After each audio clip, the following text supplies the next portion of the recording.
So here's the problem with flying cars. Imagine thousands of them above the city. Personal flying cars, air taxis, delivery drones, helicopters, all sharing the same airspace. So how does that not turn into chaos? Today's system simply isn't designed for the expected volume.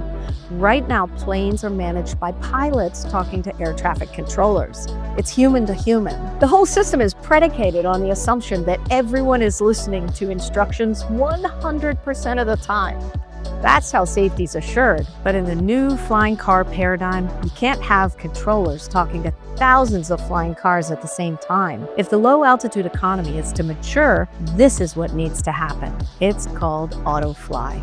And the idea is simple. Instead of air traffic controllers managing pilots, it's systems that will need to manage aircraft. First, a new class of airspace is needed for air taxis. Think of these like dedicated low-altitude highways in the sky. Second, we need an automated air traffic management system. The system will decide who takes off, routes, speed, and landing time. And third, the aircrafts themselves need to be highly automated. They have to be able to follow digital instructions, detect other aircraft in the region, and avoid collisions automatically. So flying taxis travel on sky highways, new airspace. A computer traffic system organizes everything. And the aircrafts themselves are smart and automated. Together, this could allow aircraft to fly safely without overwhelming air traffic control. Controllers still exist, but instead of directing every single aircraft, they supervise the system. The system itself will work in layers.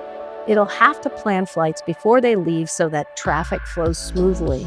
It will also be able to delay departure slightly so that aircraft don't bunch up in the sky. If aircraft get too close while flying, the system will tell when to speed up or slow down or even change routes. The aircraft has its own onboard emergency collision avoidance system to dodge other aircraft. Flying cars might grab the headlines, but the real story is if thousands of flying cars are going to be flying over our cities, then we need a completely new operating system.